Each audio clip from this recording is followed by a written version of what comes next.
యెషయా గ్రంథము 59వ అధ్యాయము 1-2 వచనాలు. రక్షింప నేరక ఉండునట్లు యెహోవా హస్తము కురుచు కాలేదు, విననేరక ఉండునట్లు ఆయన చెవులు మందము కాలేదు. మీ దోషములు మీకును మీ దేవునికి అడ్డముగా వచ్చెను. మీ పాపములు ఆయన ముఖమును మీకు మరుగుపరచెను గనుక ఆయన ఆలకింపకున్నాడు.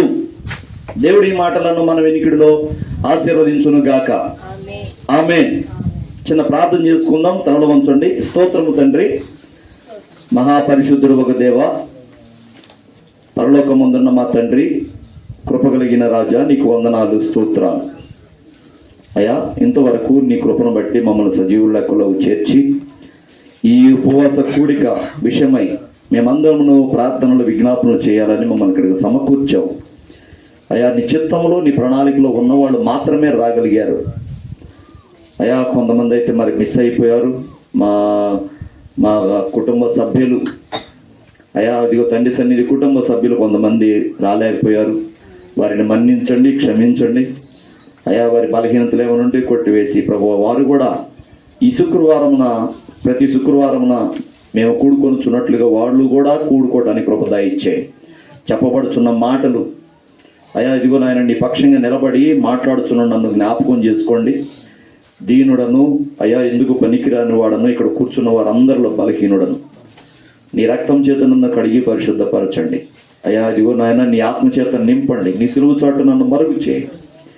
నీ జీవ వాక్కు ద్వారా మీరే మాట్లాడండి. నా నోట నీ మాటలు ఉంచండి. నీ నోటి బోరగా నన్ను వాడుకోండి. మీరే మహిమ పొందమని యేసు క్రీస్తు పరిశుద్ధ నామములోనే అడిగి వేడుకొనుచున్నాం తండ్రి. ఆమేన్, ఆమేన్.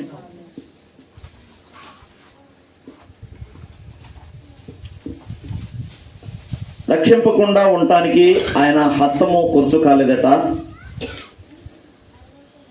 వినకుండా ఉండటానికి ఆయన చెవులు మందము కాదట. అయినను రక్షణ కలగట్లేదు, మన ప్రార్థనకి జవాబు రావట్లేదు. మనం రక్షింపబడట్లేదు, మన ప్రార్థనకి జవాబు రావట్లేదు అంటే దేవుడు ఎందుకు చేయట్లేదు, ఎందుకు వినడం లేదు, ఎందుకు చేయడం లేదు, ఎందుకు వినడం లేదు అంటే దానికి కారణం అక్కడే చెప్పాడు.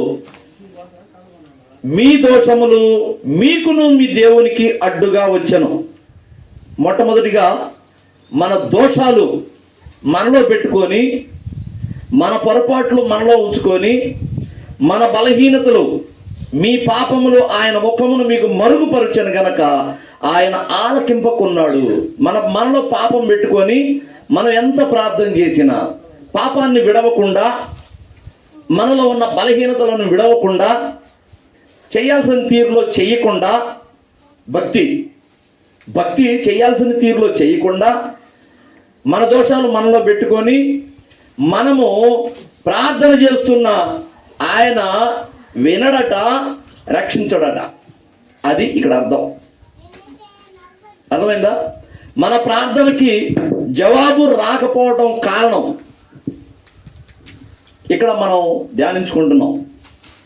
చాలామంది మేము ప్రార్థన చేస్తే దేవుడు ఆలకించట్లేదు కానీ పాస్టర్ గారి చేత ప్రార్థన చేయించుకుందాం అనుకుంటారు. కొన్ని విషయాల్లో మేము ప్రార్థన చేస్తే ఎందుకు దేవుడు జవాబు ఇవ్వట్లేదు, కానీ పాస్టర్ గారు చేస్తే జవాబు ఇస్తాడు అనుకుంటారు. పాస్టర్ గారు ఎవరు? మనిషే కదా. పాస్టర్ గారు అంటే మనిషేగా, పైనుంచి ఊడిపడ్డవాడు కాదుగా. యేసయ్య అడిగినట్లుగా, తండ్రి వీరేమి చేయుచున్నారు, వీరు ఎరగరు, వీరిని క్షమించుము అని చేయటానికి యేసయ్యను కాదుగా.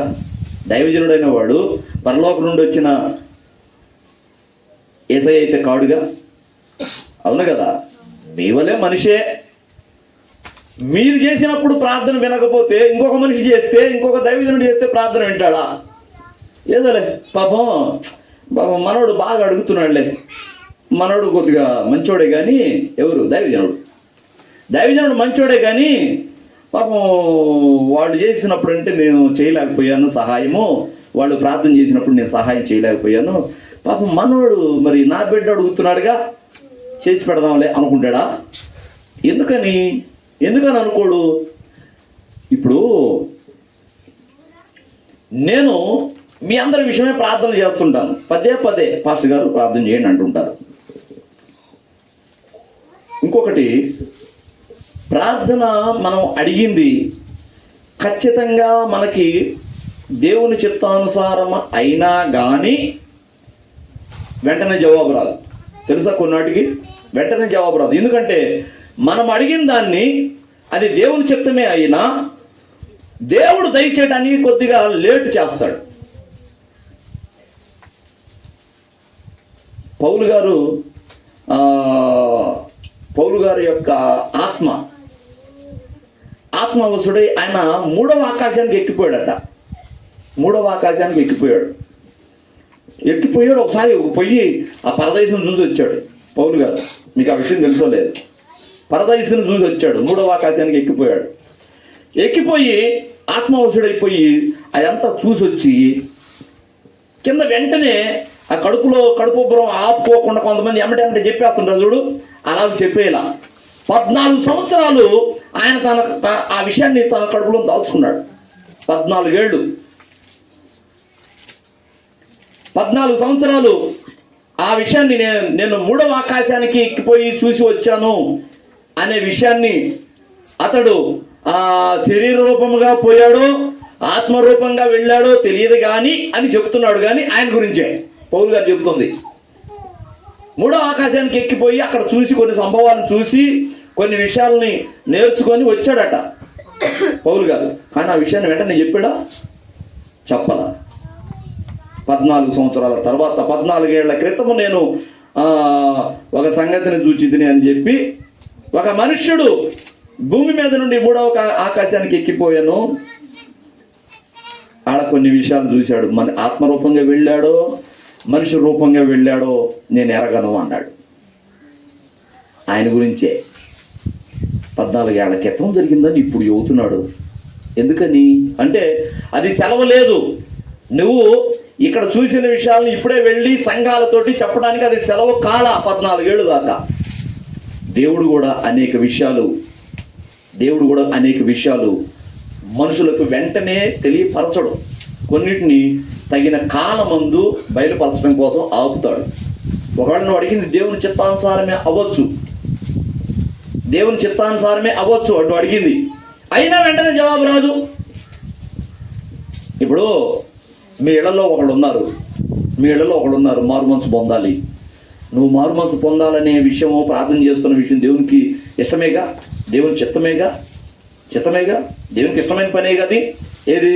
అయ్యా, నా ఇంట్లో నా భర్త మారు మనసు పొందాలి, నా కొడుకు మారు మనసు పొందాలి, లేకపోతే నా భార్య మారు మనసు పొందాలి అని నువ్వు ప్రార్థన చేస్తున్నావు. అది దేవుని చిత్తమేనా? దేవునికి ఇష్టమైన పని అది, అవును కదా?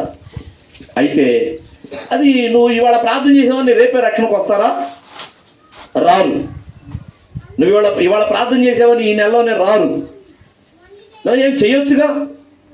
ఇవాళ నువ్వు ప్రార్థన చేసావు, అబ్బా నా బిడ్డ అడిగేసిందని, ఇక ఆ రాత్రి పూటే నువ్వు ఎవరి గురించి అయితే ప్రార్థన చేసావో ఆ వ్యక్తిని దర్శించి పదా చర్చి ఇవ్వా, వాక్యం విను, బాప్తిసం పొందు అని ఒత్తిడి చేయొచ్చుగా. దేవుని చిత్తమే కదా మరి నువ్వు అడిగింది. ఎందుకని? ఎప్పుడో వాళ్ళకి కేటాయించిన కాలం ఎప్పుడుందో అప్పుడే వాడు రక్షణకు వస్తారు. నువ్వైతే మానక ప్రార్థన చేయటమే, అవునా కదా? వాళ్ళు కొన్ని విషయాలు తెలుసుకోవాలి, ఇంకా డీప్గా పోవాలి. వాళ్ళు కొన్ని దెబ్బలు తిన్నప్పుడు కదా దేవుడు గుర్తొచ్చేది. కొంత నష్టపోతే కదా దేవుడు గుర్తొచ్చేది. ఉన్న డబ్బన్నా పోవాలా, లేని జబ్బన్నా రావాలా, అప్పుడు కదా దేవుడి దగ్గరికి వచ్చేది వాళ్ళు. ఇప్పుడే డబ్బు ఉంది, ఇంకా సగం డబ్బు ఉంది, సగం ఖర్చు చేసుకున్నా సగం డబ్బు ఉంది. ఇప్పుడు అలా దేవుడు పట్టడు వాళ్ళకి. ఒకవేళ దేవుడు వాళ్ళని దర్శించినా ఏదో కళ వచ్చిందని అంట, ఆయన ఇప్పుడు చర్చికి పోతుంది, అంత అవసరమే ఉంది అనుకుంటారు. ప్రియమైన పిల్లరా, విషయం ఏంటంటే మనము అడిగిన వాటికి వెంటనే జవాబు రావాలి అనుకోవడం కూడా అవివేకం. జవాబు వెంటనే కొన్ని వాటికి రావు, కొన్ని విషయాల్లో జవాబు వెంటనే రాదు. రాదు. కానీ కొన్ని విషయాలు మనం అడగకుండానే దేవుడు తెలియపరుస్తాడు. ఒక దైవజనుడు ఒక లారీ ఎక్కి వెళుతున్నాడు. ఒక లారీ ఎక్కి వేరే చోటకి వెళ్తున్నాడు. వేరే చోటకి వెళ్తుంటే ఎప్పుడు దగ్గరగా 9-10 అవుతుంది నైటు. లారీ ఎక్కాడు. లారీ ఎక్కిన తర్వాత కొంత దూరం పోయిన తర్వాత ఆ లారీలో ఆ డ్రైవరు, క్లీనరు, ఈ దైవజనుడు ఉన్నారు. మంచిగా అడవుల్లో కూడా పోతుంది. అడవుల్లో కొన్ని ఊళ్ళు ఉంటాయి, అక్కడక్కడ కొన్ని ఊళ్ళు ఉంటాయి. ఆ అడవుల్లో రేత్రిపూట అడవుల్లో కూడా పోతుంటే దేవుడు అంటున్నాడంట, ఇదిగో నువ్వు ఇక్కడ దిగేసేయి అంటున్నాడంట. ఏంటి ప్రభువా ఇక్కడ దిగమంటావు, ఇది అడవి కదా అంటే, కాదు నువ్వు లారీ దిగు అంటున్నాడంట. సరే నేను లారీ దిగేశాడంట. ఆపా నేను దిగుతాను అంటే, ఓ ఏం ఎడ దిగమంటున్నావు, ఇది అడవి, ఏదో ఊరు అనుకుంటున్నావే, ఏంది నువ్వు పోవాల్సిన ఊరు ఇంకా ముందుంది, అడవిలో దిగుతానంటే ఏంటంటే, కాదు దేవుడు నన్ను దిగమంటున్నాడు. దేవుడు దిగమంటున్నాడా? అడవిది, నిన్ను ఇక్కడ వదిలిపెట్టిపోయావంటే క్రూర మృగాలు వచ్చి నిన్ను తినేస్తాయి అంటే, తిన్నా పర్వాలేదయ్యా నువ్వు ఆపు అన్నాడు. ఆపాడంట, దిగేశాడు. ఆ లారీ వెళ్ళిపోయింది. తర్వాత మరి అడవిలో కటికి చీకట్లో ఉన్నాడు. నీ వెనక ఏదన్నా ఇంకొక వాహనం వస్తే ఎక్కుదామని అది ఎక్కాడు. తర్వాత కాసేపటికి ఇంకొక వాహనం వచ్చింది, ఏదో లారీయో ఇంకోటి ఏదో వచ్చింది, ఆటోనో, ఎక్కేశాడు. ఎందుకు చెప్పాడు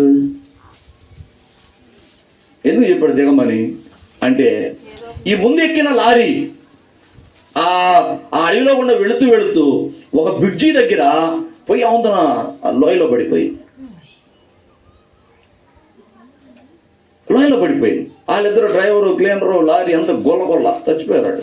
వాళ్ళు చచ్చిపోయారు, లారీ గొల్ల అయిపోయింది. ఇక అటుగా ఎదురుగా వచ్చే కొన్ని వాహనాలు వాడు ఆగి అయ్యో పాపం ఇంకా బతికుండారా లేరా ఇదని ఏదో లైట్లు వేసి చూస్తున్నారంట ఆ చీకట్లో. అమ్మో ప్రభువా అందుకాయా నువ్వు నన్ను దిగమంది లారీ. ఆయన అడిగాడా, ప్రభువా నేను ప్రయాణిస్తున్నా కానీ నీ చిత్తం మీద తెలియపరుచుని అడిగాడా? అడగలా. కానీ దేవుడు ఆయనకి ఇంకా ఆయుష్ ఈదలిచాడు. నువ్వు అర్జెంటుగా లారీ దిగాని ప్రేరేపణ పెట్టాడు. దైవజనుడు దిగేశాడు. ఇట్లాగా మనం కొన్ని విషయాలు మనం అడగకుండానే దేవుడు మనకి మాట్లాడుతుంటాడు, కొన్ని విషయాలు తెలుపుతుంటాడు. కానీ కొన్ని విషయాలు మనం అడిగినా కూడా జవాబు రాదు కొన్ని విషయాల్లో. అయితే అట్లాగని ప్రతిదీ కూడా ఇట్లాగైనా అవ్వచ్చు అట్లాగైనా అవ్వచ్చు అనుకోకూడదు. కొన్ని విషయాలు వెంటనే జవాబు వస్తాయి, కొన్ని విషయాలు వెంటనే జవాబు రావాలి, రాకపోతే నష్టం. కొన్ని విషయాలు వెంటనే జవాబు రాకపోతే నష్టం, ప్రాణాపాయం కూడా కలగవచ్చు. అనారోగ్య స్థితిలో ఉన్నారు కొంతమంది, హాస్పిటల్కి వెళ్ళి దేవుడు నిన్ను ప్రేరేపిస్తున్నాడు, పోయి అక్కడికి వెళ్ళి ప్రార్థన చేయి, ఆ పేషెంట్ దగ్గరికి వెళ్ళి ప్రార్థన చేయని ప్రేరేపిస్తున్నాడు. ప్రార్థన చేస్తున్నావు, చేయడానికి పోయావు. మరి నిన్ను ప్రేరేపించి పంపించిన దేవుడు ఆ వ్యక్తిని స్వస్థపరచకపోతే మరి తనకు మహిమెట్ట వచ్చింది కదా. నువ్వు వెళ్ళి ప్రార్థన చేసినప్పుడు ఆ వెంటనే ఆ తెల్లారికల్లా ఆ వ్యక్తి స్వస్థపడాలా, క్షేమంగా ఇంటికి రావాలా, దేవునికి మహిమ రావాలా, అతను సాక్ష్యం చెప్పాలా కదా. మరి ఆ స్వస్థత అనేది ఎప్పుడుకో చిన్నగా 15 రోజులకి 20 రోజులకి ఎప్పుడుకో జరిగితే ఎట్లా? వెంటనే రావాలా. నువ్వు వెళ్ళి ప్రార్థన చేసావు కాబట్టి, దేవుడు నిన్ను పంపాడు కాబట్టి జవాబు వెంటనే రావాలి. దేవుడు ఎందుకంటే తన మహిమను తాను తెచ్చుకునేవాడు యెహోవా. ఆయనే తన మహిమను ఆయనే తెచ్చుకోవాలి. మనం మహిమ పరచడం కూడా మనం ఎంత చూడడం, దేవుని మహిమ పరచడానికి కూడా అర్హులం కదా. అన్ని పరిస్థితులన్నీ సంకల్పిస్తేనే, ఆయన చెప్పినట్టుగా మనం నడిస్తేనే దేవునికి మహిమ వచ్చేది. అన్నింటినీ సమకూర్చాలి ఆయనే. అర్థమైందా? కాబట్టి కొన్ని విషయాల్లో మనకి ప్రార్థనకి జవాబు రాదు. అయితే యెషయా గ్రంథము 59వ అధ్యాయంలో మనం ఇందాక చదువుకున్నట్లుగా మొట్టమొదటి కారణం ఏందంటే, మన పాపాలు మన దోషాలు మనలో ఉంచుకొని మనము ఎంత ప్రార్థన చేసినా ప్రభువా ఇదిగో నాయన నాకు ఈ సమస్యలు ఉన్నాయి, ఈ బాధలు ఉన్నాయి, తీసేయి ప్రభువా అని మనం ఎంత ప్రార్థన చేసినా మనకి జవాబు రాదట. జవాబు రాదట. ఆయన వినడట, మనల్ని రక్షించడట, మన ఆపదల నుండి మనల్ని విడిపించడట. అర్థమైందా? దేవుని పిల్లారా, మనం ఇక్కడ 2 విషయాలు మాట్లాడుకుందాం. ప్రార్థనకి ఆటంకాలు కలగటానికి కారణం, మనం చేస్తున్న ప్రార్థనకి కొన్ని ఆటంకాలు కలుగుతుంటాయి. ప్రార్థన చేస్తుంటే అసలు ప్రార్థన చేయడానికి అవకాశాలు ఉండవు. ప్రార్థన చేయడానికి ఆ పరిస్థితులు అనుకూలించవు. కొన్ని చోట్ల ప్రార్థన చేస్తాము కానీ అక్కడ దేవుని మహిమ రాదు.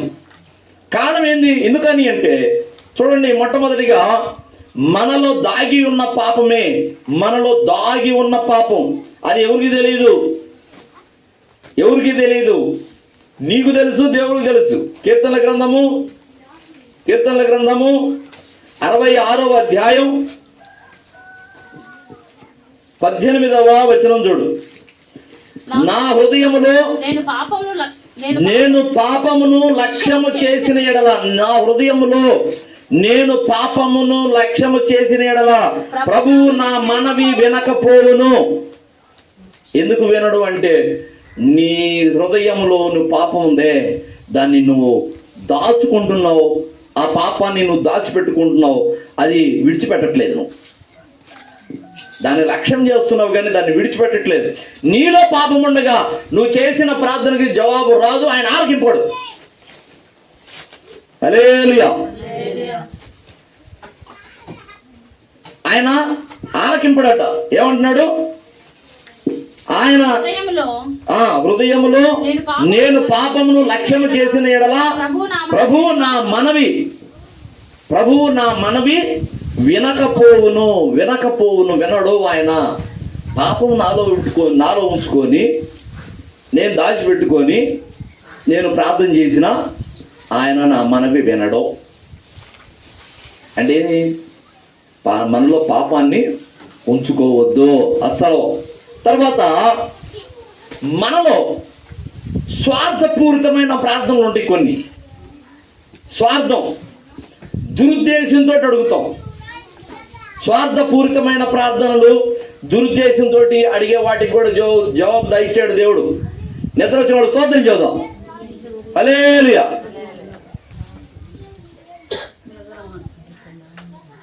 బాగా చల్లగా ఉండే లేక వాతావరణం కొద్దిగా కన్ను కునుకేస్తుంది. చెమటలు పోతుంటే, గాలి లేకుండా చెమటలు పోతుంటే, రేకుల కాడ నుంచి వేడి దిగుతుంటే అబ్బా షబ్బా అనుకుంటూ ఉంటాం.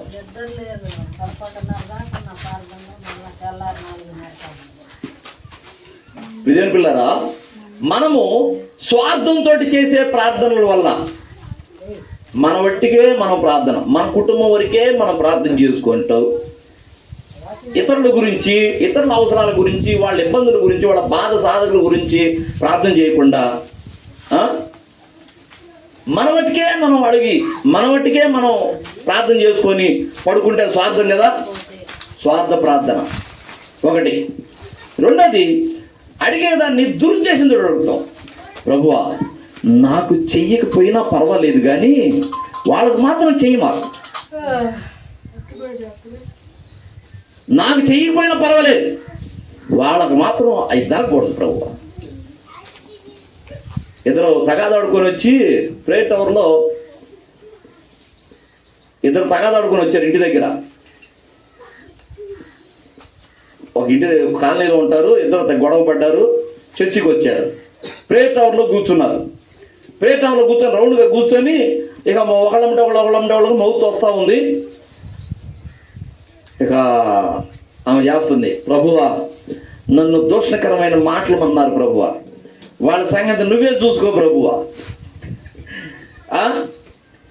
వాళ్ళ సంగతి నువ్వే చూసుకో ప్రభువా, వాళ్ళని శపించు ప్రభువా, నన్ను అన్న వాళ్ళు నాశనం అయిపోవాలి ప్రభువా అని అంటే మిగతా వాళ్ళకి అర్థమవుతుంది. ఓ అబ్బాయి ఏదో ఇంటికాడ ఏదో తగాదాడు వచ్చింది, ఎవరితోడు తగాదాడు వచ్చిందని మిగతా వాళ్ళు అనుకుంటున్నారు. వాళ్ళు మాత్రం అవును ప్రభు అని అంటలా. ఎందుకంటే నాశనం అయిపోమని చేసే ప్రార్థనలు దేవుడు అంగీకరించడు.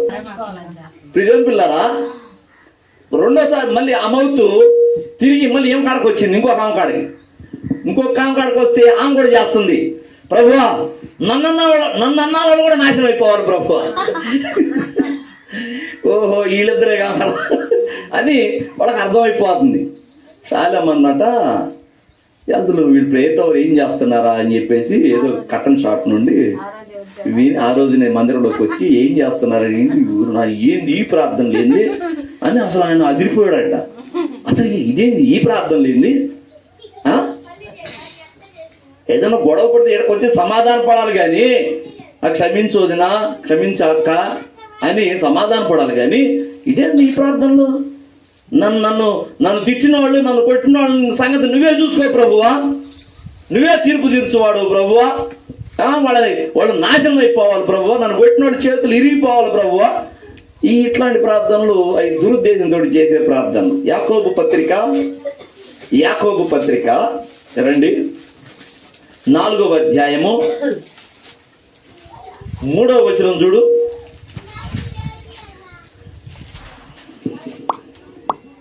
ఇదిగో 2 నుంచి చదువు. మీరు ఆశించుతున్నారు కానీ మీకు దొరుకుటలేదు, నరహత్య చేయుదురు, మత్సరపడుదురు అంటే గొడవ పడుదురు కానీ సంపాదించుకొనలేరు, పోట్లాడుదురు, యుద్ధము చేయుదురు గాని దేవునిని అడగనందున మీకేమీ దొరకదు.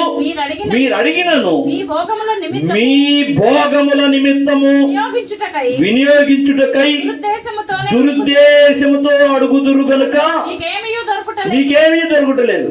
దురుద్దేశంతో అడుగుతారు. ప్రభువా అవతల మా ఇంటి ఎదురమ్మ మెళ్ళ ఇంతలో తాడు వేసింది ప్రభువా, నాకు కూడా తాడు దయచేయి ప్రభువా. ఎదురింటావా ఇంతలో తాడు వేసిందంటే మెళ్ళో, ఇప్పుడు ఏమొక అర్జెంటుగా ఇంతలో తాడు కావాలి మెళ్ళోకి. భోగముల విషయమై మీరు అడుగుదురు.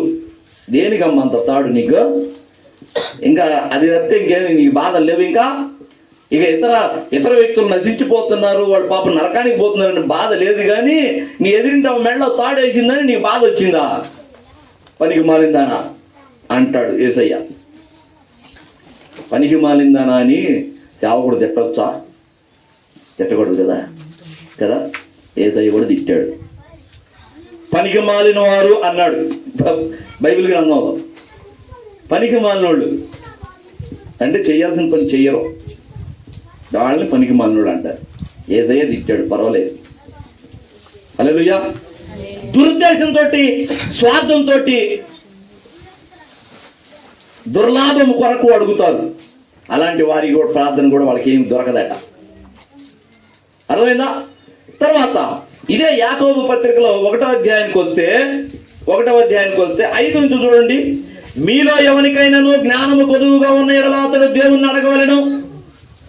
అడగమంటున్నాడు. జ్ఞానం ఏదైనా తక్కువగా ఉందా? అడగండి, అప్పుడు అది అతనికి అనుగ్రహింపబడును.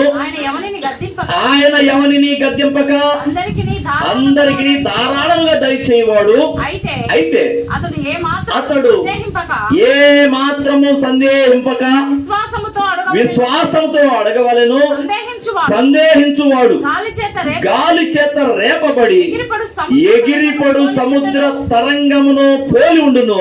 అట్టి మనుష్యుడు ద్విమనస్కుడై అంటే 2 మనసులు గలవాడై తమ సమస్త మార్గముల యందు అస్థిరుడు గనక ప్రభువు వలన తనకేమైనా దొరుకునేమో అని తలంచుకోవద్దు. ప్రభు వలన నాకేమైనా దొరికిద్దేమో అని అనుకోవద్దు.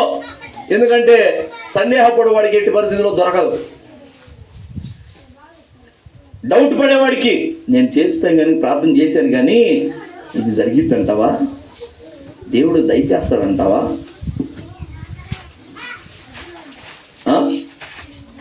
సందేహింపక అడగాలి. నాకు అయిద్దంటావా? దేవుడు చేస్తాడంటావా? ఏందో ఈ మధ్య దేవుడు నా ప్రార్థన ఇంట్లో నన్ను వదిలిపోయాడు. ఆయన ఇంతకుముందు బాగా విన్నాడు కానీ ఇప్పుడు ఇంట్లో నా ప్రార్థనకి జవాబు రావట్లా. ఆయన ఇది కూడా అడిగాను నేను. ఇంకొక విషయం అడిగా, దీనికన్నా ఇస్తాడో ఈడో. ఇలాంటి సందేహం పెట్టుకుంటే రాత్రంతా పాపం గుడిసెలోకి పోయి వృద్ధురాలు ప్రభువా నా గుడిసె ఎదురుగుండా కొండను తీసేయి, నా గుడిసె ఎదురుగుండా కొండను తీసేయి, ఆ కొండ మీద పడ్డ వర్షపు నీళ్ళన్నీ నా గుడిసెలోకి వస్తున్నాయి ఆ కొండను తీసేయి పాస్టర్ గారు చెప్పాడుగా ఆల్రెడీ. నువ్వు ఆవగినంత విశ్వాసం కలిగి ఉంటే కొండ అయినా కానీ ఇక్కడి నుంచి వెళ్ళిపోయి సముద్రంలో పడమంటే పడిద్దని పాస్టర్ గారు చెప్పాడుగా. ప్రభువా నా గుడిసె ఎదురుగుండా కొండను తీసేయి ప్రభువా అని ఆ రాత్రంతా ఆ దీపం వెలిగించుకొని ఇంట్లో గుడిసెలో ప్రార్థన చేస్తూనే ఉంది. మరలా సందేహపడుతున్నా, అయినా అదేమన్నా చిన్న రాయి అయితే తెల్లారిలేక ఎవడో ఒకటి తీసాడు పడేస్తాడు, అది అంత పెద్ద కొండ ఎట్టబోయిద్ది అంత కొండ అని సందేహపడుతూనే ఉంది. రైతులంతా మళ్ళీ ప్రార్థన చేస్తూనే ఉంది, మళ్ళీ సందేహపడుతూనే ఉంది. పిల్లరా తెల్లారిన తర్వాత ఆ గుడిసె తలుపు తీసి అటు చూస్తే ఆ కొండ అలాగనే ఉందంట. నేను అనుకున్నా ఇది ఎందుకు పోయింది అంటుందంట వెంటనే. అంటే ఆమెకి విశ్వాసంతో చేయలా, సందేహంతో చేసింది ప్రార్థన. రైతులంతా చేసింది వ్యర్థ ప్రార్థన కదా. సందేహంతో అడుగువానికి తనకేమైనా దొరుకునని తలంచుకొని రాదు. అవసరం లేదు ఇక వాడు అనుకోవద్దు, ఏమైనా దొరికిద్దని అనుకోవటం అనవసరం. ఎందుకంటే ముందు నీకే నమ్మకం లేదు, నేను చేస్తానని నీకే నమ్మకం లేదు, మరి ఇంకెక్కడ దొరికిద్ది? నమ్ముట నీ వల్ల అయితే నమ్మువానికి సమస్తము సాధ్యమే. సమస్తము అనే దాంట్లో మళ్ళీ అన్ని పెట్టుకోకూడదు. ఆయన చిత్తానుసారమైనవే సాధ్యం. నీ ఇష్టం వచ్చినట్లుగా నీ గొంతెమ్మ కోరికలన్నీ ఆయన తీర్చడు. నీ గొంతెమ్మ కోరికలు నీ గనక తీరిస్తే నువ్వు తొందరగా అయిపోతావు. అందుకని నీ గొంతెమ్మ కోరికలు తీర్చడు. నిన్ను ఇంకా బ్రతికింపదలచి దేవుడు నువ్వు కోరుకున్న గొంతెమ్మ కోరికలన్నీ తీర్చకుండా ఆపుతాడు. అర్థమైందా? మనము ఏదైనా అడిగేటప్పుడు సందేహించక అడగాలి. తర్వాత మరొక కారణం ఉందట, సామెతల గ్రంథంలో చెప్తాడు ఆ మాట. మనము చేసిన మన ప్రార్థనకి ఆటంకాలు కలగటానికి సామెతల గ్రంథము 28వ అధ్యాయము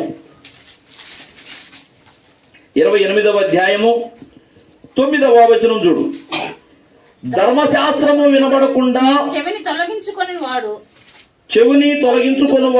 ప్రార్థన హేయము. చెవిని తొలగించుకొని వాని ప్రార్థన హేయము. ఏమంటున్నాడు ఇక్కడ?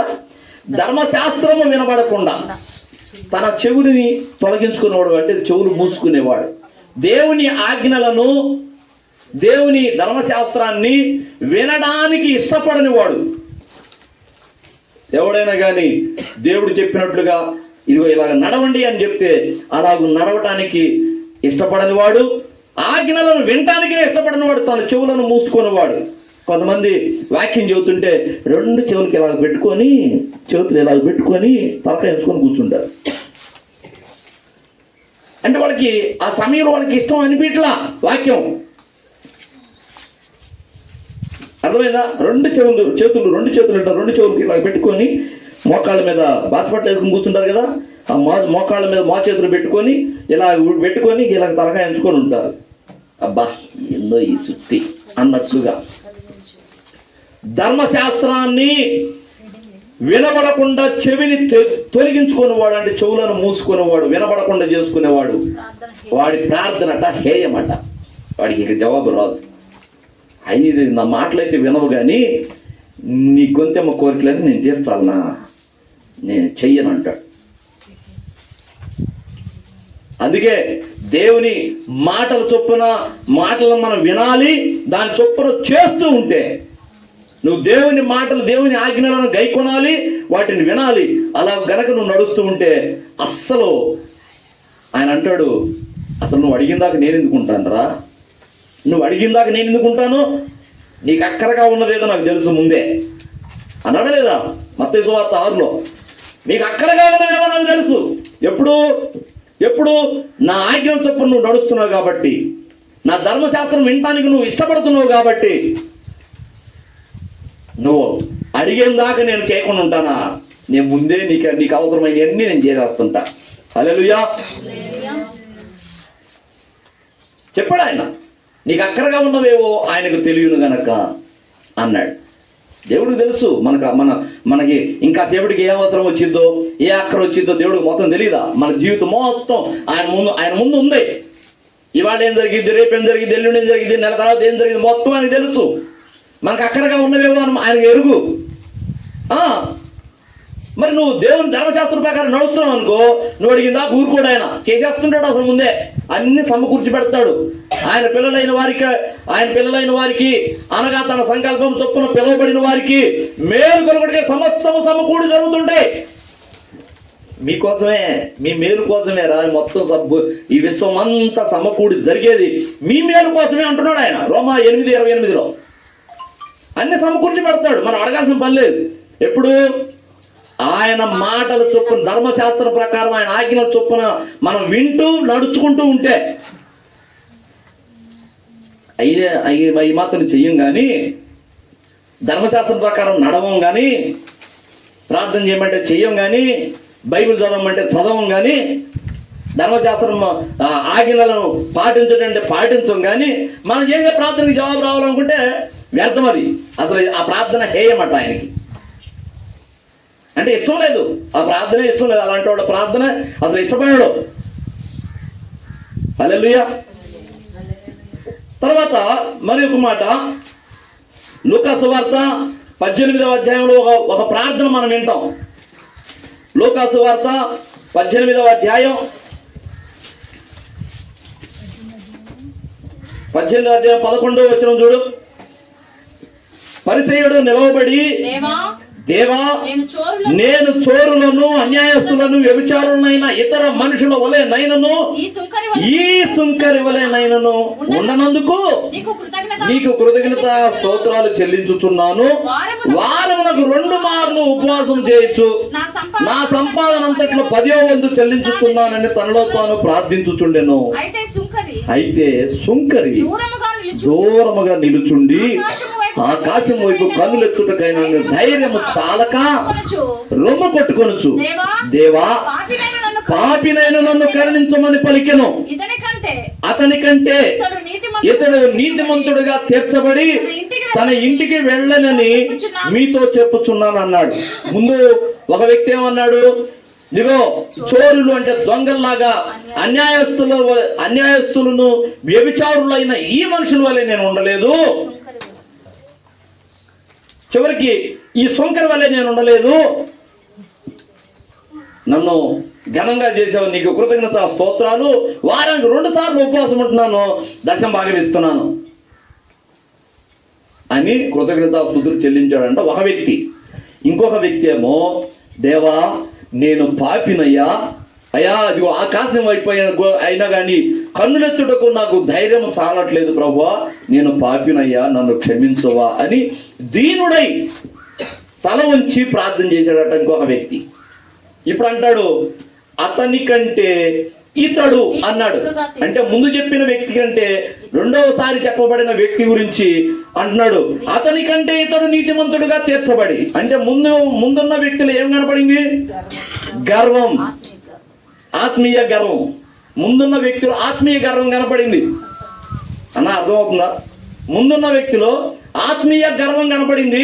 అబ్బా ప్రభువా, నన్ను ఇక్కడ ఉన్న వాళ్ళందరిలాగా నన్ను చేయలేదు, నన్ను భలే మంచోడుగా చేసావు,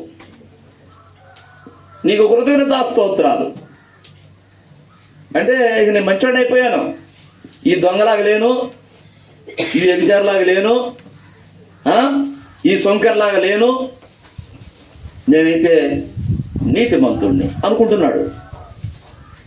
కానీ ఇంకొకడు ఉన్నాడు, అసలు ఆకాశం వైపు కనులెత్తుటకైనా నన్ను ధైర్యం చాలట్లేదయ్యా, ఆకాశం నీ సింహాసనం కదా, నీ వైపు చూడటానికి కూడా నాకు ధైర్యం చాలట్లేదు, నేను పాపినయ్యా అని తల కిందకేసి మోకరించి తల కిందకేసి ఏడుస్తూ ప్రార్థన చేస్తున్నాడు. ప్రభువా, నన్ను క్షమించవా.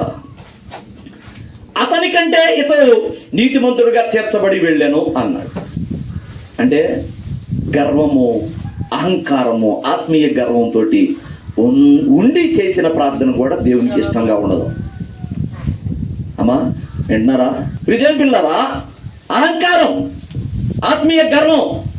ఏందనుకున్నా, ఎన్ని సంవత్సరాలు అనుకున్నాడా సీనియర్ని, నేను ప్రార్థన చేస్తే అగ్ని అలా దిగిపోద్ది, నేను ప్రార్థన చేస్తే అసలు స్వస్థత మామూలుగా రాదు.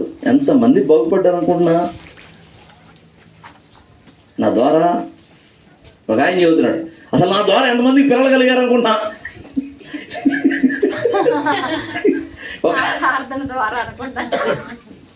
ప్రార్థన చేస్తే ప్రభువు గర్భఫలాలు ఇచ్చాడని చెప్పటం పోయి నా ద్వారా ఎంతమందికి గర్భఫలం కలిగింది అనుకుంటున్నా అని చెప్పి దాంట్లో పెద్ద ట్రోల్ అయిపోయింది అది యూట్యూబ్లో.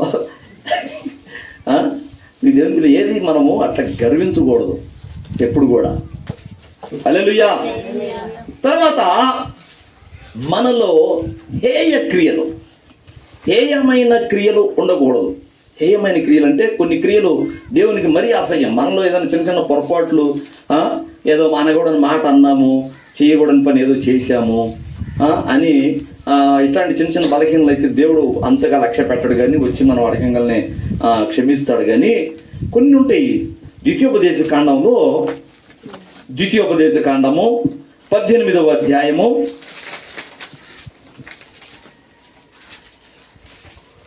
18వ అధ్యాయము 9వ వచనం నుండి చూడు. నీ దేవుడైన యెహోవా నీకిచ్చుచున్న దేశమున నీవు ప్రవేశించిన తరువాత ఆ జనముల హేయ కృత్యములను నీవు చేయ నేర్చుకొనకూడదు. హేయమైన క్రియలు నువ్వు చేయ నేర్చుకొనకూడదు.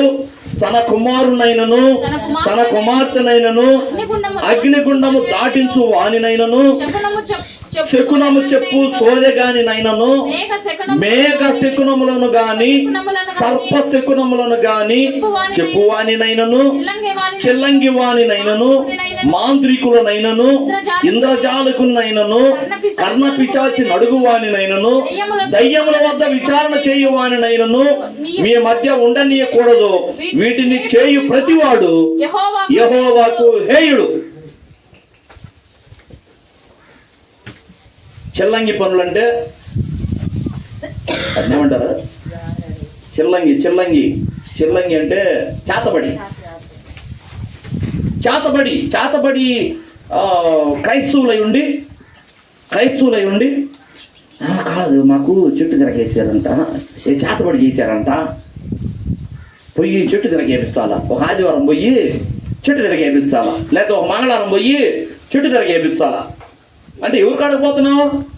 నీవు చేతబడి చేశారు, ఒకవేళ చేశారేమో క్రైస్తవుల మీద కూడా చేతబడులు జరుగుతాయి. అయితే నువ్వు ఎవరిని ఆశ్రయించాలా? మళ్ళీ అదే చేతబడి చేశారు ఇంకొకరి దగ్గరకు పోయి, అయ్యా పలానోడు ఎవరో మాకు చేతబడి చేశారు, అయ్యా చెట్టు తిరగయ్యా అంటే మరి వాడు ఏం చేస్తాడు మరి తెలియదు. అంటే ఆ మంత్రాలన్నీ మళ్ళీ వీళ్ళ మీద నుంచి పోయేటట్టుగా చేస్తాడట అని వాళ్ళ నమ్మకం. అంటే ఎవరిని ఆశ్రయించావు? మరొక చెల్లంగి వారిని ఆశ్రయించావు. దెయ్యాలను దురాత్మలను ఆలాహయామి అని దురాత్మలను తన మీదకి ఆహ్వానించే వాళ్ళని, దెయ్యాలను తన మీదకి ఆహ్వానించే వాడిని నువ్వు పోయి ఆశ్రయించావు. అయ్యా నాకు సహాయం చేయాలి. కొంతమంది సోది చెప్పించుకుంటుంటారు. క్రైస్తవులే పేరుకి చర్చికి వస్తారు. సోది చెప్పేవాడు ఇంటికి వస్తే, ఇదిగో మా ఈ పరిగొట్లు పోయినాయి కానీ చేసి చెప్పు, ఎడిపోయినాయో మా బంగారం పోయింది కానీ చేసి చెప్పు, ఎవరు తీశారు చెప్పాలి, కరెక్ట్ చెప్పాలి, చెప్తే 100 రూపాయలు ఇస్తా. వీడు 100 రూపాయలు అంటే వాడు చివరికి సోది చెప్పేవాడు. వాడు సోది చెప్పి అమ్మ 10,116 చెల్లించాలంటాడు, శాంతి చేయాలంటాడు, కోడిని కొయ్యాలంటాడు, నల్ల కోడిని తేవాలంటాడు, అర్ధరాత్రి పూట కోడిని కొయ్యాలి, 10,116 చెల్లించాలి, లేకపోతే నీ బంగారం దొరకదంటాడు. అది చెల్లిస్తానయ్యా. ఎవరిని ఆశ్రయిస్తున్నావు? సోది చెప్పేవాళ్ళు. ఆ సోది చెప్పేవాడి మీద ఏ ఆత్మలు ఉంటున్నాయి? కర్ణ పిచాచి గలవారు. అంటే దురాత్మలు వచ్చి వాళ్ళకి కొన్ని విషయాలు చెబుతుంటాయి, చెవులు చెబుతుంటాయి. కర్ణ పిచాచులు అంటే కొన్ని దురాత్మలు వచ్చి వాళ్ళకి చెవులు చెప్తే కొన్ని రహస్యాలు. ఎందుకంటే దురాత్మలకు అన్నీ తెలుసు కదా, ఎక్కడ ఏముంది అన్నీ తెలుసు. ఎందుకంటే అవి మనుషులకు కనపడవు కానీ లోకం అంతా తిరుగుతుంటాయి. అవి వచ్చి చెప్తుంటాయి, కర్ణ పిశాచులను ఆశ్రయిస్తాయి. వాళ్ళకి చెవులోనే చెబుతాయి. ఉన్నారు అట్లాంటి వాళ్ళు.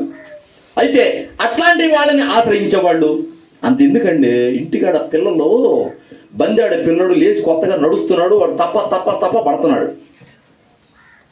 బందాడేవాడు కొత్తగా నడుస్తూ నడక సరిగా రాక వాళ్ళకి స్థిరంగా కాళ్ళు నిలబడక పడిపోతుంటారు. పడిపోతుంటారు, ముక్కు పగులుతుంటుంది, మూతి పగులుతుంటుంది కదా, తలలకు బొప్పి కడుతుంటుంది. అది సహజం ఏ పిల్లోడికైనా. కానీ నేలపాట అంట అంతరం నేర్చుకొని వచ్చా. అంతరాలు, నల్ల దారాలు ఇవన్నీ ఇక్కడ ఇవన్నీ అయ్యే.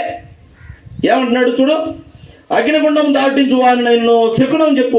శకునం ఇవాళ మంచి రోజు కాదు, ఇవాళ అట్టపోతావు. మర్చిపోయి నిన్న మా ఇంటి దగ్గర అయ్యమ్మక్క పెళ్ళికి బయలుదేరుతుంటే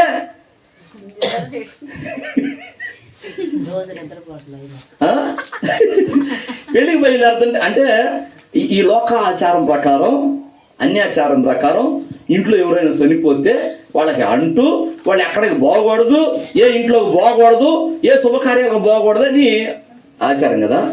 అది ఒకవేళ అన్యులంటే సబబే, అన్యులంటే. కానీ క్రైస్తవులై ఉండి ఏందయ్యమక్క, ఏంది నువ్వు ఊరికి పోతున్నావు, పెళ్ళికి పోతున్నావు, శుభకార్యానికి అసలు ఏమన్నా అని అంటాం. ఎంత వివేకం. అన్యులు క్రైస్తవులుగా పేరు పెట్టబడిన వాళ్ళు, కొన్ని జనాలు చర్చిలకు పోయిన వాళ్ళు అలా మాట్లాడితే ఎంత బాధగా ఉందంటే, పాపం దేవుడు ఎంత బాధపడుతున్నాడు. మేమైతే అసలు అట్లాంటి అసలు పట్టించుకోం. ప్రత్యేకంగా అయ్యమ్మక్కను కావాలని తీసుకెళ్ళాం. నిన్న ఏమైనా ఏమైనా దోషం ఉందా, ఆమెకైనా పాపం అంటిందా, తన బిడ్డను పోగొట్టుకుంది, దేవుని చిత్తమే, బాప్తిజం పొందాడు, చనిపోయాడు, ఇబ్బంది ఏం లేదు. ఏదో కారణం చేత ఇంక వీడు ఇంకా భూమి మీద బ్రతికుంటూ దేవునికి ఇష్టం లేదేమో తీసుకొని పోయాడు, రారా నాతో పాటు పరలోకం ఉందుకొని రా బిడ్డ అని చేసపోయాడేమో. ఆ మాత్రం ఆమె ఏం చేసింది, ఇంట్లో వాళ్ళు ఏం చేశారు, ఇంకా అట్లా పోకూడదా? ఎంత మూర్ఖంగా శకునాలు. అసలు ఎట్టబోతావు, శుభకార్యాలకు ఎట్టబోతున్నావు అని పైనుండి కేకేస్తున్నావు. అజ్ఞానం కదా.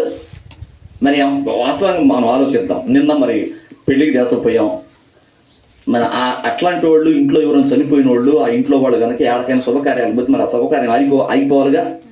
ఆగిపోయిందా? పోయేటప్పుడు మనకేమైనా కీడు జరిగిందా? ఏం జరగలేదుగా. మరి అదంతా అబద్ధమా కాదా?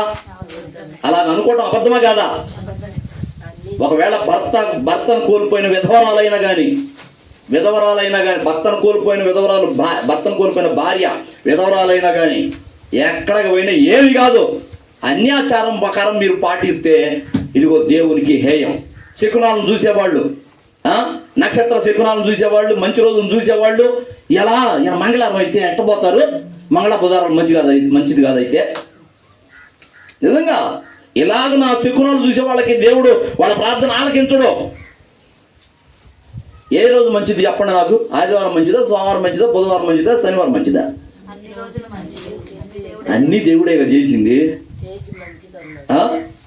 అన్ని రోజులు 7 రోజులు దేవుడే చేసి ఒక్కొక్క రోజున ఒక్కొక్కటి చేసి దేవుడు ఈ రోజు మంచిది అన్నాడు. అన్ని దేవుడు మంచిగా ఎంచితే ఈ పనికిమానుడు ఒకడు ఇదిగో మంగళవారం మంచిది కాదు, బుధవారం మంచిది కాదు, శుక్రవారం మంచిది కాదు అని పనికిమానుడు ఎవడో చెప్తూ నువ్వు నమ్మటం ఏంది? దేవుని మాట ముఖ్యమా, మనుషుల మాట ముఖ్యమా నీకు? దేవుడు అన్ని రోజులు మంచిగా చేశాడు. దీంట్లో మంచి రోజులు చెడ్డ రోజులు ఉండవు. మంగళవారం ఎట్టబోతారు, బుధవారం ఎట్టబోతారు, అసలు మంగళ బుధవారం మంచిది కాదైతే కాపురం గెట తీసుకుపోతారు. తెలివి తక్కువ మాటలు, బుద్ధిహీనమైన మాటలు ఇవన్నీ. కొంతమంది కొన్ని విషయాల్లో ఇవి చూసుకుంటుంటారు. అమావాస్య అయితే ఎట్ట చేస్తారు, అమావాస్య ముందు ఎట్ట చేస్తారు. నాకు కనుక అధికారం ఇస్తే చంపలు వాయించాలనిపించింది అట్లాంటి వాళ్ళని చూసినప్పుడు. మనకు అధికారం లేదు, ఎందుకంటే వాడు చెప్తారు, వదిలి పెడతారు. కానీ అట్లాంటి మాటలు ఉన్నప్పుడు నాకు అంత ఒళ్ళు మండిద్ది, బాగుద్దాం అనిపించింది. ఏంది ఆ సన్నమావ ఏదో దాని కాలక్రమం ప్రకారం అమావాస్య వచ్చిద్ది, పౌర్ణమి వచ్చిద్ది. అవన్నీ అంతరాలు కట్టుకోవటం, తాయితులు కట్టుకోవటం, నల్లదారాలు కట్టుకోవటం, శకునాలు చూడటం, ఆ రోజు ఈ రోజు మంచిది అనుకోవటం అంత బుద్ధిహీనత. ఇక్కడ అలాంటి వాళ్ళు శకునాలు చూసేవాళ్ళు యెహోవాకు హేయులట. అసలు ఇష్టం లేదంట. హేయం అంటే ఇష్టం లేనిది. వాళ్ళ ప్రార్థన వినడో అంతే. దేవుని పిల్లరా, మనము ఎలా ఉండి ప్రార్థన చేస్తే దేవునికి ఇష్టమో ఈ మాటలను బట్టి అర్థమవుతుందా లేదా? మనము ఇంటికాడికి వచ్చిన ప్రతి సోదిగాడిని సోది చెప్పాయని చెప్పించుకోవటం, పిల్లోడు పడుతున్నాడని చీటికి మాటికి కింద పడుతున్నాడని వాడికి ఏదో ఆ నేలపాడు తగిలిందని తాగి తెయటం, నల్లదారాలు కట్టడం, మంచి రోజులు చూడటం, చేతబడి చేశారు చెట్టు తిరగేయాలనుకోవటం, లేకపోతే బరిగొడ్లు పోయి ఇంకొకళ్ళు ఎవరినో ఆశ్రయించాలి, లేకపోతే బంగారం పోయింది, మా ఇంట్లో ఏదో కీడు జరుగుతుంది, మరి ఇంకొకళ్ళని ఆశ్రయించాలి అనుకునే వాళ్ళ ప్రార్థనలు ఆయనకి ఇష్టం ఉండదు, జవాబు రాదు. ఆయన మరి వాళ్ళ ప్రార్థనలు ఇష్టం లేదు, ఇంక జవాబు ఏమి ఇస్తాడు? నువ్వు ఏడ్చి గీ పెట్టినా అసలు జవాబు రాదు. చివరికి మీరు చేస్తే రావట్లేదా? మంచి దైవజనుడిని అనుకోండి, పాస్ గారు మా విషయం ప్రార్థన చేయండి అని చెప్పండి, ఆయన ప్రార్థన కూడా వినడం. ఎందుకంటే ముందు నీలో ఈ ప్రవర్తన ఉండగా నువ్వు ఇంకా ఏ ప్రవర్తన చేసినా కూడా ఆయన అంగీకరించడు. అది కదా, నువ్వు నీలో ఇట్లాంటి దురుద్దేశాలు, దేవునికి హేయమైన కార్యాలు నీలో పెట్టుకొని పెద్ద పెద్ద ప్రవక్తల చేత స్వతంత్ర కార్యక్రమాలు చేసిన వాళ్ళ ద్వారా నువ్వు ఎంత ప్రార్థన చేయించుకున్నా, ఉపవాస కోటాలే పెట్టినా కూడా 3 రోజులు కాదు, 3 వారాలు కాదు, 3 నెలలు తిరుగు రాదు. ఎప్పుడు వచ్చేదో తెలుసా? నువ్వు కరెక్ట్గా దేవునికి ఇష్టంగా ఉండు, దేవుడు చెప్పినట్టు చెయ్యి, అసలు నువ్వు అడగనవసరం లేదు, నీకు అక్కడగా ఉన్నవన్నీ నాకు తెలుసు అన్నాడు. హల్లెలూయా. నేను చేసేస్తా ఆటోమేటిక్గా, నువ్వు అడగనవసరం లేదు, నేనే చేసేస్తాను అన్నాడు మత్తయి సువార్త 6లో. దేవుని పిల్లరా, మనము ప్రార్థనకు జవాబు దొరకాలంటే మరికొన్ని విషయాలు టకటక చెప్తాను. సమయం అయిపోతుందా? అయిపోతుంది. 10 నిమిషాలు ఉంది. మన ప్రార్థనకు జవాబు దొరకాలంటే దేవుడు ఏమేమి చెప్పాడో చూద్దాం. 2వ దినవృత్తాంతాల గ్రంథము 7వ అధ్యాయము 14వ వచనం. అక్కడ 3 విషయాలు చెప్తాడు. 7:14. నా పేరు పెట్టబడిన నా జనులు తమను తాము తగ్గించుకొని ప్రార్థన చేసి ప్రార్థన చేయాలి. తమను తాము తగ్గించుకోవాలి. ఎప్పుడు కూడా గర్వం ఉండకూడదు, అహంకారం ఉండకూడదు. ఎప్పుడైనా నువ్వు దేవుని సన్నిధికి వచ్చావంటే ముందు అసలు నీకున్న ధనమే కానీ, నీకున్న అందమే కానీ, నీకున్న వెండి బంగారాలే కానీ, ఆస్తులే కానీ, నీకున్న మంది బలమే కానీ, నీకున్న జ్ఞానమే కానీ తీసి పక్కన పెట్టు. ముందు వాటిని బట్టి ఏ అహంకారం ఉండకుండా నిన్ను నువ్వు తగ్గించుకొని దేవుని సన్నిధికి వచ్చావు కదా, అడుగుదామని, దేవుడు నీకు సహాయం చేయాలని వచ్చావు కదా. వచ్చినప్పుడు నీకున్నది ఏదైనా తీసి దెబ్బలు కొట్టు కాసేపు. అసలు వాటిని దృష్టి పెట్టమాకు. నువ్వు ఒక సామాన్య వ్యక్తివి, ఏమీ లేని నిరుపేదవి, అంతే. ఆ మనసుతోటి నువ్వు ప్రార్థన చేయి, నిన్ను నువ్వు తగ్గించుకో. ఏమన్నాడు చూడు, తమను తాము తగ్గించుకొని ప్రార్థన చేసి నన్ను వెతికి ముందు దేవుణ్ణి వెతకాలట. తమ చెడు మార్గములను విడిచిన ఎడల, మీ చెడు మార్గాలను విడిచిపెట్టాలి. నిన్ను నువ్వు తగ్గించుకోవాలి. ప్రభువా నా దగ్గరకు వచ్చావా అయ్యా, నన్ను నేను తగ్గించుకొని నీ దగ్గరకు వచ్చానయ్యా, నేను మోకాళ్ళు వేసాను ప్రభువా, నా దగ్గరికి రాయ్యా. వచ్చావా ప్రభువా, ఉన్నావా, నీ సన్నిధి నా దగ్గరకు వచ్చిందని నేను నమ్ముతున్నాను ప్రభువా. ముందు దేవుణ్ణి వెతుకు. ఆయన ఏం చెబుతున్నాడు దాని ప్రకారం చేయి. నీ చెడు మార్గములను విడిచిన ఎడల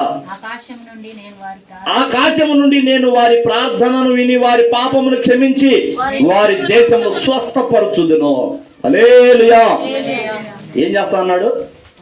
ఆకాశం నుండి వారి ప్రార్థనను విని వారి పాపమును క్షమించి వారి దేశమును స్వస్థపరచుదును. అంటే అప్పటికే పాపం ఉంది కానీ అయితే దాన్ని ఒప్పుకోవటానికి నిన్ను నువ్వు తగ్గించుకొని, ప్రభువా నేను పాపిని, నాలో బలహీనతలు ఉన్నాయ్యా, ముందుగా నా దోషాన్ని క్షమించయ్యా అని నిన్ను దోషాలను ఒప్పుకోగలిగితే నీ పాపాన్ని క్షమిస్తాడట. నీకు శీఘ్రముగా స్వస్థత వచ్చిందట.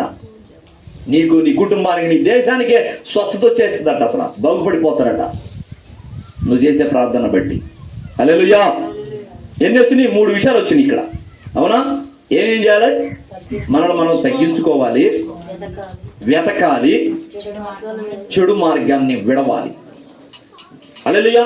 అలాగనే మరింకొక మాట, యోహాను సువార్త 9వ అధ్యాయం 31వ వచనం చూడు. 9:31.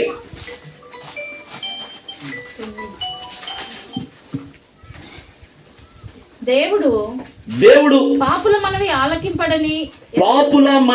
ఆలకింపడని ఎరుగుదము. ఎవడైనను పాపుల మనవి ఆలకింపడు అంటే పాపంతో వచ్చి ప్రభువా నా పాపాన్ని క్షమించు, పరిహరించు, నీ రక్తంతో నన్ను కడుగు అని అడగకుండా ఆ పాపాలు అలాగనే ఉంచుకొని నువ్వు ఇంకా ఏ మనవి చేసినా అంటే నీలో పాపం అలాగనే పెట్టుకొని చెప్పుకున్నాం కదా, మనలో దాగి ఉన్న పాపం నువ్వు అలాగనే పెట్టుకొని నువ్వు ఏ మనవి చేసినా ఆయన ఆలకింపుడని ఎరుగుదము. ఎవడైనను దేవభక్తుడై ఉండి ఆయన చిత్తము చొప్పున జరిగించిన ఎడలా, ఆయన చిత్తము చొప్పున జరిగించిన ఎడలా ఆయన మన మనవి ఆలకించును. మన ప్రార్థనకి జవాబు దొరకాలంటే ఆయన వినాలంటే ఏం చేయాలి? ఆయన చిత్తమును జరిగించాలి. ఆయనకి ఏది ఇష్టమో అది చెయ్యాలి. ముందు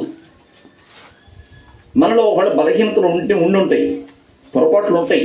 అయితే ఏ చిన్న పొరపాటైనా ముందు దేవుని సన్నిధికి రాగానే, నువ్వు మోకాళ్ళు వేయగానే, ప్రభువా నా బలహీనత, నా పొరపాటు ఉందని ఆయన నిన్న ప్రార్థన చేశాను, మళ్ళీ ఇప్పుడు ప్రార్థనకు వచ్చాను, ఈ 24 గంటల్లో నా పొరపాటు ఒకటి ఉంది ప్రభువా, ఈ పొరపాటుని క్షమించయ్యా, ఆవేశంలో చేసేసాను, ఆవేశంలో మాట్లాడేశాను, క్షమించయ్యా, నువ్వు పశ్చాత్తాపడి క్షమించమన్నాడు. ఇంకెప్పుడు చెయ్యను ప్రభు అని దేవుని ఎదురు తీర్మానం చేస్తే, నువ్వు ఆయన చిత్తం ప్రకారంగా జరిగిస్తుంటే కార్యాలు, క్రియలు, ఖచ్చితంగా నీ మనవి ఆలకిస్తాడట. చివరిగా ఇంకొక మాట, మార్కు సువార్త 11వ అధ్యాయము 24వ వచనం చూడు.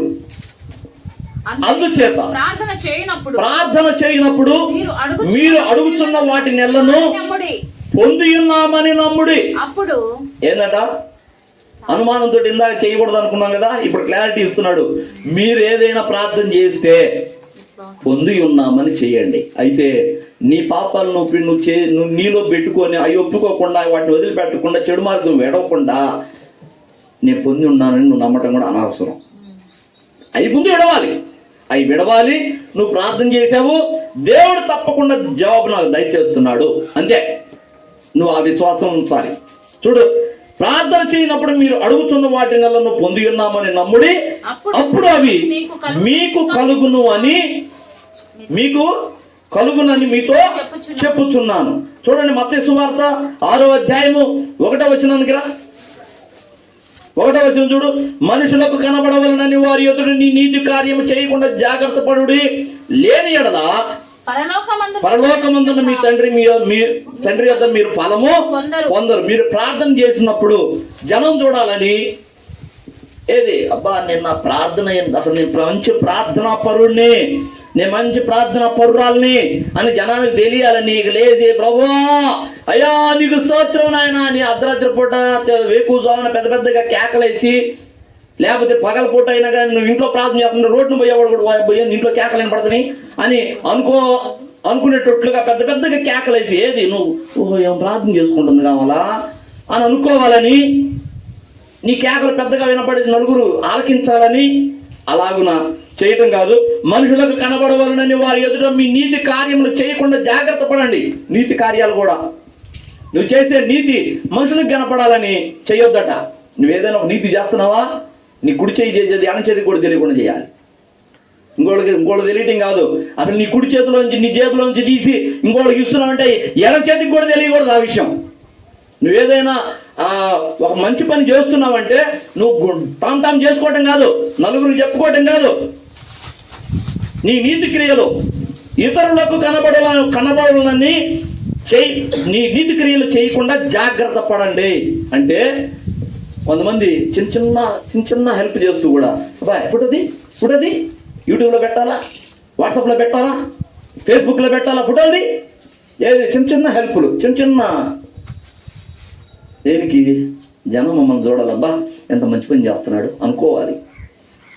ఒకవేళ జనం దృష్టికి నువ్వు అలా మెప్పుగా ఉంటావేమో, కానీ దేవుడు అంటాడు, అరే నువ్వు నీతి పని చేస్తున్నావు కానీ ఇదేందిరా, ఈ డాబు ఏందిరా, ఈ జనం చూడాలనుకోవటం ఏందిరా, నేను కదా చూడాల్సింది, రహస్యమందు చూచు నీ తండ్రికి ప్రార్థన చేయమని చెప్పాడు కదా. నేను కదా చూడాల్సింది, నేను కదా ఫలం ఇవ్వాల్సింది, నువ్వేం కదా మనుషుల మెప్పు కోరుకుంటున్నావు, వాళ్ళేమిస్తారు నీకు అంటాడు దేవుడు. ఏమిస్తారు? ఆహా మంచోడు అనుకుంటారు, కానీ దేవుని దగ్గర నుండి ఏ ఫలం రాదు. నువ్వు ఏదైనా నీతి క్రియ చేస్తున్నావంటే, ఒకళ్ళకి ఏదైనా ఒక మంచి పని చేస్తున్నావంటే ఇంకొకళ్ళకి తెలియకూడదు, మనుషులకు కనబడవాలని నీ నీతి క్రియలో ఉండకూడదట. లేని ఎడల పరలోకమందున్న మీ తండ్రి యొద్ద మీరు ఫలము పొందరు. అయిపోయిందా? 6వ వచనం చూడు.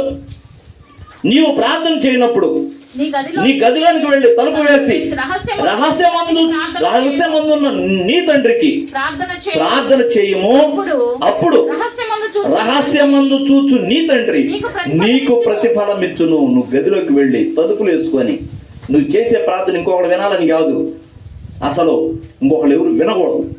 నువ్వు చేసే ప్రార్థన వినకూడదు. నువ్వు అవసరమైతే చిన్నగా చేయి, నీ గదిలోకి వెళ్ళి. ఎందుకంటే దేవుడు నీలో లేడా, నీ ముందు లేడా? నువ్వు ప్రార్థనకి ఉపక్రమిస్తే, నువ్వు ప్రార్థనకు మోకరిస్తే దేవుడు నీ ఎదుట లేడా? పెద్ద ప్రార్థన చేయాలన్నా? పరలోకంలో ఉన్నాడా? నీ కేకలు పరలోకం దాకా వినపడాలన్నా? అవసరం లేదు. మూలుగులతో అసలు కదలకుండా ప్రార్థన కూడా చేయొచ్చు. అలాగో గనక ప్రభువుకు మాత్రమే వినపడేటట్లుగా నువ్వు ఏం చేయాలన్నాడు? ప్రార్థన 6వ వచనం. ప్రార్థన చేయనప్పుడు నీ గదిలోనికి వెళ్ళి తలుపులు వేసి రహస్యమందు నీ తండ్రికి ప్రార్థన చేయము, అప్పుడు రహస్యమందు చూచు నీ తండ్రి నీకు ప్రతిఫలం ఇచ్చును. మరియు మీరు ప్రార్థన చేయనప్పుడు అన్యజనుల వలె వ్యర్థమైన మాటలు ప్రార్థనకు ఉన్నప్పుడు, ప్రార్థనకు ఉపక్రమించినప్పుడు శ్రేష్టమైన వాటిని చెయ్యాలి కానీ, నలుగురికి ఉపయోగపడే మాటలే చెయ్యాలి కానీ, నలుగురిని స్వస్థపరిచే మాటలు, నలుగురు రక్షణ పొందే మాటలే నువ్వు ప్రార్థన చేయాలి కానీ, వ్యర్థమైన మాటలు, చెత్త మాటలు, చెత్త అంతా దేవుని ముందు పెట్టవద్దు. వ్యర్థమైన మాటలు వచ్చిపోవద్దు. విస్తరించి మాట్లాడటం వలన తమ మనవి వినబడునని వారు తలంచుచున్నారు, మీరు వారి వలె ఉండమాకండి అన్నాడు. అర్థమైందా? 18వ అధ్యాయానికి రా. ఇదే మత్తయి సువార్త 18వ అధ్యాయము 19వ వచనం చూడు. మరియు మీలో ఇద్దరు తాము వేడుకొని దేనిని గూర్చి అయినను, ఇద్దరు కూడుకొని ఏకీభవించి దేనిని గూర్చి అయినను భూమి మీద ఏకీభవించిన ఎడల అది పరలోకమందున్న నా తండ్రి వలన వారికి దొరుకునని మీతో చెప్పుతున్నాను. ఏలయనగా ఇద్దరు ముగ్గురు నా నామముని ఎక్కడ కూడి ఉందురో అది. ఇప్పుడు రహస్యంగా నువ్వు ఇంట్లో ప్రార్థన చేసుకున్నా ఉంటాడు, కాదంటలేదు. కానీ సంఘానికి వచ్చి కూడా నువ్వు ఇద్దరు ముగ్గురు కలిసి ఎందుకు ప్రార్థన చేయాలి, గుంపుగా ఎందుకు చేయాలి? శుక్రవారం విజ్ఞాపనం చేశాం, అవునా? ఎవరిలో వాళ్ళు విజ్ఞాపన చేయకూడదా? చేయొచ్చు, అట్లా కూడా చేయొచ్చు. వింటాడు. కానీ అంతకంటే కూడా సంఘముగా కూడుకొని, ఇదిగో నా నామంలో ఎక్కడ ఇద్దరు ముగ్గురు కూడుకొని, ఇదిగో నా నామమున మీరు ఉంటారో అక్కడ నేను వారి మధ్యన ఉంటాను అన్నాడు. అంటే ఖచ్చితంగా నిశ్చయంగా మన మధ్యలో ఉంటాడు. ఇప్పుడు ప్రభు ఇక్కడ ఉన్నాడు లేడా? ఇంతమందిని కూడుకున్నాం, ప్రార్థన విజ్ఞాపనం చేశాం, కన్నీరు గార్చాం, మనవులు చేశాము, స్తుతించాం, మహిమపరిచాం. ప్రభు ఉన్నాడు లేడా కదా? అందుకోసం సంఘానికి రావాలి. నేను ఇంట్లో చేసుకుంటా పాస్టర్ గారు ప్రార్థన అంటే ఇంట్లో చేసుకో, ఎప్పుడు ఖాళీ సమయాల్లో. కానీ నియామక కూటాలప్పుడు ఖచ్చితంగా దేవుని సన్నిధిలో నలుగురితో పాటు కలిసి నువ్వు కూడా ప్రార్థన చేయాలి, ఏకీభవించి చేయాలి. అందుకోసం రమ్మనేది. శుక్రవారం అయినా, బుధవారం అయినా, లేదా ఇంకెప్పుడు ఏ కూటాలు, ఆదివారం అయినా ఎందుకు సంఘానికి రావాలి అంటే ఇద్దరు ముగ్గురు కూడిన చోట ఆయన ఉంటా అన్నాడు. ఒకవేళ నీ ఇంట్లో కూడా నువ్వు ఒక్కదానివే చేసుకోవటం కాకుండా ఇంకా ఇద్దరు ముగ్గురు పిలుచుకో, నీకు దగ్గరలో సమీపంలో ఉన్న వాళ్ళని పిలుచుకొని చెయ్యి. లేకపోతే మీరు కుటుంబంగా కూర్చొని చేయండి. రౌండ్ వేసి చేతులు పట్టి చేయండి ప్రార్థన, బాగుంటుంది. ఇంకా అయ్యి దేవునికి ఇష్టమైన ప్రార్థన ఖచ్చితంగా దొరికాయని నమ్మాలి. హల్లెలూయా. దేవుని పిల్లరా, మనము ఎలాంటి ప్రార్థనలు చేసినా దేవుడు వినడో, ఎలాగ చేస్తే దేవుడు వింటాడు అనేవి ఈ రోజున మనం ధ్యానించుకున్నాం, అవునా? కాబట్టి మన ప్రార్థనలకు జవాబు రావటం లేదు. ఎన్నిసార్లు చేసినా, ఎన్ని నెలలు చేస్తున్నా, ఎన్ని సంవత్సరాలు చేస్తున్నా దేవుడు ఎందుకనో నా ప్రార్థన జవాబు ఇవ్వటం లేదు అంటే, ఒకవేళ ఇంకా నీలో ఏమైనా దేవునికి అవిధేయమైన కార్యాలు, లోబడకుండా నువ్వు చేస్తున్న కార్యాలు ఏమైనా ఉండయా, హేయమైన కార్యాలు ఏమైనా ఉండయా, తప్పుడు పనులు ఏమైనా ఉండయా, పాపం ఏమైనా ఉందా? ఫస్ట్ ఏం చదువుకున్నాం? యెషయా గ్రంథం 59లో రక్షింపనేరక ఉండునట్లు ఆయన హస్తము కురచ కాలేదు, ఆయన పెద్ద చెయ్యి ఆయనది, ఆయన రక్షించగలడు. అయినా ఎందుకు రక్షించట్లేదు? విననేరక ఉండునట్లు ఆయన చెవులు మందము కాలేదు, అయినా ఎందుకు వింటలేదు? ఎందుకు నీ సహాయం రావట్లేదు అంటే, మీ దోషములు, మీ పాపములే మీకును దేవునికి అడ్డుగా ఉన్నాయి. అది ముందై తొలగించుకోండి. మనలో పొరపాట్లు, మనలో బలహీనతలు, మనలో మూఢనమ్మకాలు, మనలో శకునాలు, సోది చెప్పించుకోవటం, ఇవన్నీ మనలో పెట్టుకొని అంతరాలు ఎంచుకోవటం, మరి ఆ తాయితులు కట్టుకోవటం, సోది చెప్పే వాళ్ళని ఆశ్రయించడం, చెట్టు తిరిగేసే వాళ్ళని ఆశ్రయించడం, శకునగాండ్రని ఆశ్రయించడం, మంచి రోజులు చూసి చెప్పే వాళ్ళని ఆశ్రయించడం. పెళ్ళిళ్ళు పెట్టుకుంటే పలానా తారీఖు మంచిదంట పాస్టర్ గారు, మంచిదని ఎవడు చెప్పాడు? పలానా తారీఖు మంచిదని ఎవడు చెప్పాడంటే, ఎవడో బ్రాహ్మణ్ణి ఆశ్రయించాడు పోయి. పెళ్లి పెట్టుకోవడానికి, పెళ్లి డేట్ పెట్టుకోవడానికి పలానా రోజు మంచిదంట పాస్టర్ గారు. పలానా రోజు మంచిదని వాడు డిసైడ్ చేసేది ఏంది? దేవుడు అన్ని మంచి అని చెప్తుంటే వాడు పలానా రోజు మంచిది, పలానా రోజు చెడ్డది అని చెప్పడం ఏంది? అట్లాంటి వాడిని ఎట్లా ఆశ్రయిస్తున్నావు? నీ బుద్ధిహీనత కదా. మంచి రోజు చూడటం ఏంది అసలు? దేవుడు ఏమైనా చెప్పాడా ఆదివారం మంచిది, శుక్రవారం మంచిది కాదని చెప్పాడా? ఏడా లేదు. ఇదిగో ఈ రోజు మంచిది కాదు, ఈ రోజు మంచిది అని బైబిల్ ఎక్కడా లేదు. అన్నిటిని చేసిన వాడే అన్నిటిని మంచిదిగా ఎంచాడు. నువ్వు ఇది ఆ రోజు మంచిది కాదు, ఈ రోజు మంచిది కాదు అని చెప్పేవాడిని పోయి నువ్వు ఆశ్రయిస్తున్నావు. నీ ప్రార్థన ఎట్టాలకిస్తాడు? ఎట్టాలకిస్తాడు? దారాలు కట్టుకుంటూ, తాయితులు కట్టుకుంటూ, దారిని పోయే సోది గడులను పిలిచి చేయి చూపించుకుంటూ, మంచి రోజులు చూసుకుంటూ, మంగళ బుధవారాలు మంచిది కాదని, లేకపోతే ఇంట్లో ఎవరైనా చచ్చిపోతే వాళ్ళు మన ఇళ్ళకి రాకూడదని, ఇలాంటి మూఢనమ్మకాలు పట్టించుకునే నీకు దేవుడు ప్రార్థన జవాబు దయచేయడు, నిశ్చయంగా ఇవ్వడం. ఇవన్నీ మూఢనమ్మకాల నుండి నువ్వు బయటపడు. బైబిల్ ఏం చెబుతుందో, దేవుడు ఏం చెబుతున్నాడో ఆ ప్రకారం నడు. నువ్వు ప్రార్థన చేయకుండానే ఆయన జవాబు ఇచ్చేవాడు. హల్లెలూయా. నీ ప్రతి అవసరం అక్కర మొత్తం ఆయనకు తెలుసు. ఆయన నిశ్చయముగా మీకు దయచేయవాడు. నా నామములో మీరు నన్ను ఏమి అడిగినా చేస్తానన్నాడు. అనడా లేదా? నా నామములు మీరు నన్ను ఏది అడిగినా చేస్తా అన్నాడు. అట్లాగని అడ్డమైన కోరికలు, గొంతెమ్మ కోరికలు చేయడం. నీకు డ్రైవింగే రాదు, నాకు కారు దయచే ప్రభు అంటే, ఇప్పుడు కారు ఇస్తే ఏం చేస్తావురా? కారు ఇస్తాను, తెల్లసరికి కారు నీ ఇంటి ముందు పెడతా. నీకు డ్రైవింగ్ రాదు, ఏదో తాళం తిప్పుతావు, ఎక్సలెంటర్ ఒకటి దొక్కుతావు, పోయి అవును గుద్దుతావు, దేన్నో సస్తావు. ఇస్తాడా? అట్లా డబ్బులు ఇస్తాడా? ఎవడో నువ్వు ముందు డ్రైవింగ్ నేర్చుకున్నా, తగిన కాలం ముందు ఇస్తాను నీకు. ఆయనకు తెలుసు మన క్షేమం ఏదో, ఎప్పుడు దయచేయాలో ఆయనకు తెలుసు. అప్పుడే వస్తాయి అవన్నీ. హల్లెలూయా. దేవుడి మాటలను మన వినికిడిలో ఆశీర్వదించునుగాక. ఆమేన్, ఆమేన్. తలలో ఉంచండి, ప్రార్థన చేసుకుందాం. స్తోత్రము నాయన, స్తోత్రము, స్తోత్రము. సకల ఆశీర్వాదములకు కారణభూతుడైన మా దేవ, మహాపరిశుద్ధుడానికి వందనాలు, స్తోత్రాలు. కృపలో మమ్మల్ని జ్ఞాపకం చేసుకోండి అయ్యా. అయ్యా ఇదిగోనైనా ఇంతవరకు జీవం కలిగిన నీ మాటలు, మమ్మల్ని పురికొలిపే మాటలు, శక్తి గల మాటలు, మమ్మల్ని నడిపించే మాటలు, నిత్య జీవానికి చేర్చే మాటలు, పాపం నుండి తప్పించే మాటలు, ఇదిగో ఎన్నో విషయాలు చెప్పుకున్నాం. మా ప్రార్థనలకు జవాబు వచ్చే మాటలు ఈ రోజున మేము ధ్యానించుకున్నాం. ఏ మాటలకి, ఎలాంటి ప్రవర్తనకి, ఎలాంటి దోషాలు మాలో ఉంచుకొని మేము ప్రార్థన చేసిన జవాబు రాదని నువ్వు కళాఖండిగా చెప్పావు నాయన.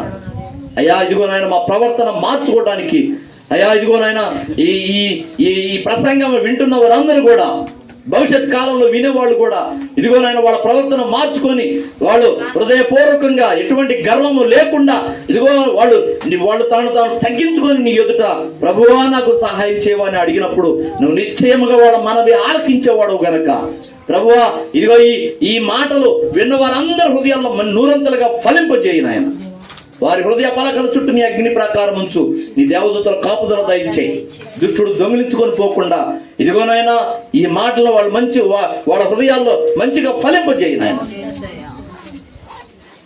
నీ సన్నిధిలోనికి వచ్చిన పసిబిడ్డలు మొదలుకొని పెద్దల వరకు అందరినీ పేరు పేరును దీవించు. వాళ్ళు ఏ అవసరంలో ఏ అక్కర్లో ఉన్నారో, దేని కోసం నీ వైపు చూస్తున్నారో, వాళ్ళ అవసరాలు అక్కర్లు అన్నీ నీ చిత్తానుసారంగా వాళ్ళు ప్రార్థన చేసి పొందుకోవడానికి కృప దయచేయి. యేసు క్రీస్తు నామములోనే అడిగి వేడుకొని పొందుకొని ఉన్నాము తండ్రి. ఆమేన్, ఆమేన్. మన తండ్రి అయిన దేవుని ప్రేమ, ఆయన ప్రియ కుమారుడున్న మన రక్షకుడునైనా యేసయ్య శాశ్వతమైన నిత్య కృప, పరిశుద్ధాత్మ దేవుని అన్యోన్యమైన సహవాసము, సహాయము, ఆదరణ, అభిషేకము మనకును సకల పరిశుద్ధులకును సదాకాలం తోడుగా ఉండి నడిపించును గాక. ఆమేన్, ఆమేన్. అందరికి వందనాలు. దేవునికి స్తోత్రం.